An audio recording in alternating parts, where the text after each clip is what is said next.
Do you think that the top two causes of weight gain are eating fats like ghee, butter, and cheese and not exercising enough? What if I told you that's just not true? After seeing hundreds of podcasts and reading dozens of books and research papers, I have identified the top 8 causes of weight gain. Some of them will surprise you for sure. Want to know what they are? Then stay tuned because that's what I'll reveal in a mini series of 4 videos, starting with this one. Before I get going, here's a super quick recap of the first video of the weight loss story series. Number 1, 99% fail to lose weight and keep it off because they look for quick fixes. Unfortunately, there aren't any. And number 2, for sustainable weight loss, you have to follow a systematic approach, which is exactly what the one step approach is. If you follow it consistently, you will get results that make people go, wow. Okay, so the number 8 cause of weight gain is poor sleep. Now you might think, what does poor sleep have to do with weight gain? Well, it very much does in 4 ways. Poor sleep leads to hormonal imbalance. It increases ghrelin, the hunger hormone, and it decreases leptin, the satiety hormone. That makes you hungrier. Sleep deprived brains crave for high sugar, high fat foods, that is, high energy foods. Poor sleep reduces insulin sensitivity, which increases the insulin levels in your body. That makes it easier to store fat and harder to burn it. And last but not the least, when you are tired, you are less likely to move much or exercise. That's how poor sleep leads to weight gain. Factor number 7 is chronic or persistent stress.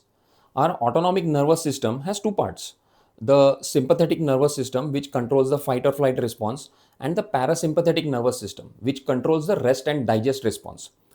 Now, when you are under stress, your body secretes cortisol, the stress hormone, that engages the sympathetic nervous system, which activates the fight or flight response.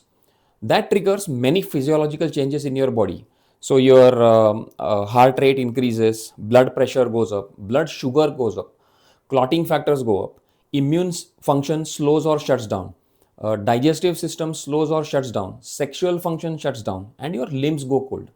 So this stress response is like a car stuck in first gear, always revving, never idling. The fight or flight response is absolutely necessary if you come across a predator in a jungle or any other truly life-threatening situation, but not if you are running late for a meeting or having just a bad day at work. Unfortunately, your body doesn't know the difference and it keeps activating the fight or flight response.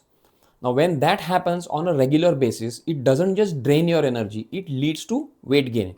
And it literally rewires your metabolism to store more fat, especially around the belly area. Also, when people are under stress, they do what's called emotional eating. And almost always, they consume sugary foods, right? Because those are the ones that give them comfort. That is what leads to a lot more weight gain. If you're liking this video so far, please hit the like button. That's the only way the YouTube algorithm knows that you liked it. Unfortunately, it can't read your mind yet. Also, do write a comment and share this video with your loved ones. YouTube algorithm loves that too. If you don't know me, my name is Prashant Karade. I am a storyteller in the guise of an engineer. I love understanding difficult concepts and explaining them to you in the simplest way possible. That's what I'm doing in these explainer videos as well. Also, please do subscribe to my channel. I am what they call a small YouTuber, and the first milestone is to get to 1000 subscribers. Many good things start happening after that. So, really looking forward to your support in making that happen. Alright, enough about me. Now, back to the causes of weight gain. We are done with number 8 and number 7. Factor number 6 is alcohol consumption. Alcohol is actually a macronutrient, just like carbs, proteins, and fats. It gives 7 calories per gram, which is more than the 4 calories that you get per gram of carbs and proteins, but slightly less than the 9 calories per gram of fat.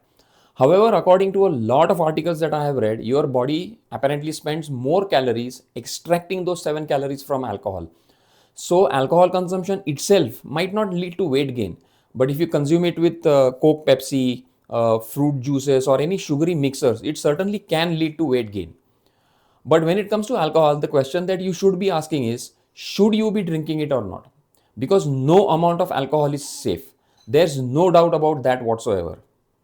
There's also no doubt that if you consume alcohol regularly, it will disrupt hormones that regulate your metabolism and fat storage, which is what leads to weight gain.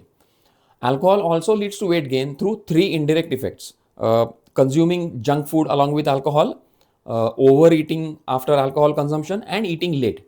These three factors can and do lead to a lot of weight gain over time, probably much more than the other factors and mechanisms. So those are the bottom three causes of weight gain: poor sleep, chronic stress, and alcohol consumption. But the next two, they are more common and far more dangerous. To know what they are, click on the link that you see here. See you there.